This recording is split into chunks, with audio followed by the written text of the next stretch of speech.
Now, I think we all use FamilySearch from time to time, if not all the time, whether you're a beginner or an advanced genealogist, whether you're working from Europe or whether you're working for the US, it's a great resource. There's so many records in there and we all think it's wonderful. Now, at Roots Tech, they announced the AI Research Assistant, or teased it. It's been around for a little while. In this video, I want to take a quick look at it. I won't take too much of your time, but this is a wonderful tool. I'm really impressed by the way FamilySearch has incorporated Gen AI into their system. A number of genealogy systems have tried to do it with limited results, but I think you'll find this is really, really close to how you should be doing it. Now, this is back at the home page, and we see the research assistant here. Now, this is fairly common, if you like, to have people proposed by AI. We can see this in Ancestry, we can see it in MyHeritage and a lot of other tools. We just click on a person, it tells me who the possible parents are. I can ask questions here, I can add the person to my tree, or I can go back to all the names. So this is simply using AI to look at proposed relationships. I'll go back to all names here. But that's not what a true beauty of FamilySearch's Research Assistant really is.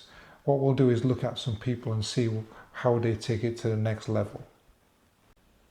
So here we are at the profile of my relative, my second great grandfather, Charles William Beaumont. And I love the new profile pages, or the newish profile pages, where we can search records. They've done amazing things to this already, but now they've taken it to the next level. So what I can see is the AI Research Assistant tool here at the top. Obviously this means it's in beta test. And there is a brief tutorial, but it doesn't cover a lot. Let me just open it up here. And it opens up on the right hand side.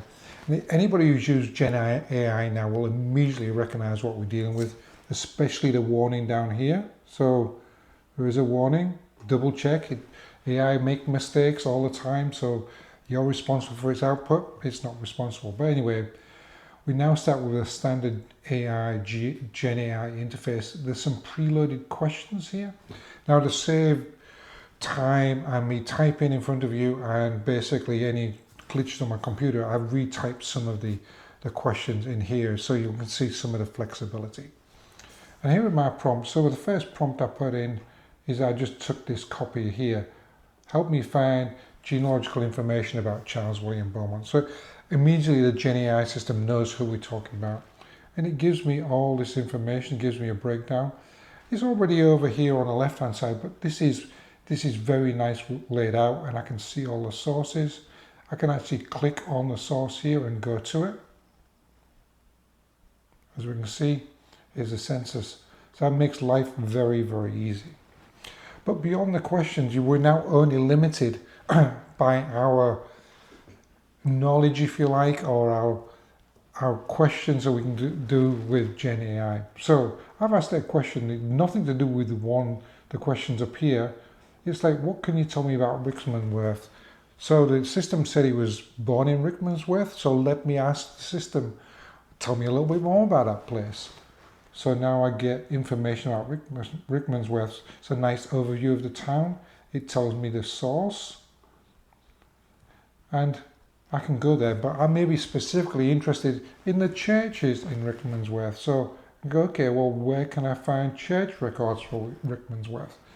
And now the Gen AI will break that down, tell me about the archives, Herefordshire Archives and Local Studies, FamilySearch.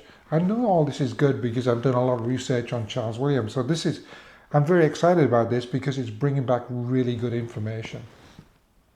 And go through all the sources, and we can see here a breakdown of the sources that are available. The local archives, FamilySearch, Ancestry. Now, obviously, now I'm going to have to do some real research going out to those, but it's really pointing me in the right direction. And then, what about, I see Charles is on the 1910 English census. Well, when was the 1910 English census? I can ask here, right here, when was the 1910 English census taken? And he'll tell me when it was taken, the 2nd of April, 1911. So I tried to fool the system by saying 1910 census. Obviously, we know in America the censuses are taken on at the decade level, but it knows I'm talking about England, and it assumes I've just got this wrong.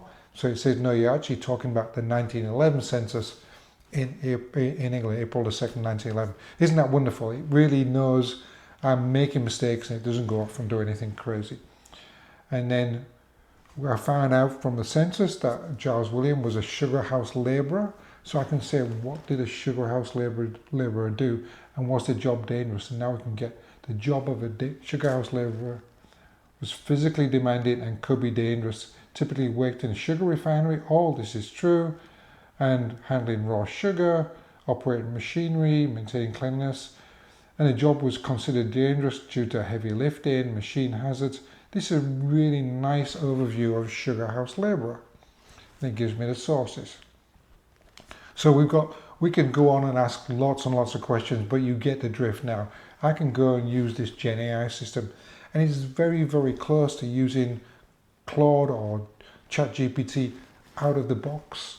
So this is preloaded with some training about family search, and it's got guide rails on it about how to use my relatives, which I think is fantastic. And then we can do, please create a brief life story for Charles William, and include some relevant historical facts for the timeline. Now, when you're starting to create these narratives, obviously this is just a draft that you can take on. Please don't use this as your own work.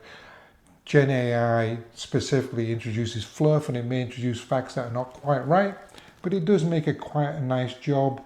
Includes some information about the First World War, I believe, yeah, down here, and all the information. So it's just a little snapshot. Don't take it, don't cut and paste this, just make sure that you use it as a starting point, and then again I can look at the sources here. Wonderful stuff. So that's just been a really quick overview of the AI research assistant within FamilySearch. And I'm a Gen AI geek, if you like. I've been using it for 18 months. I use it in all my research, and I think FamilySearch has done a fantastic job here. And what's more, it's for free. So you wouldn't want to not use it. Go and make up your own questions. It will tell you if it can't answer it, and use it in your research. I think that's great. But anyway, I hope you enjoyed this introduction to AI Research Assistant in FamilySearch. If you have, give me a thumbs up, and please subscribe to the channel. It works great for a small genealogy channel like mine. I really need the subscribers to tell me what kind of videos they make. And if you're using AI Research Assistant in FamilySearch, please drop me a comment and tell me how it worked for you, and if you've managed to make it do some strange things in terms of your research. Anyway, good luck with your research, and thanks for watching.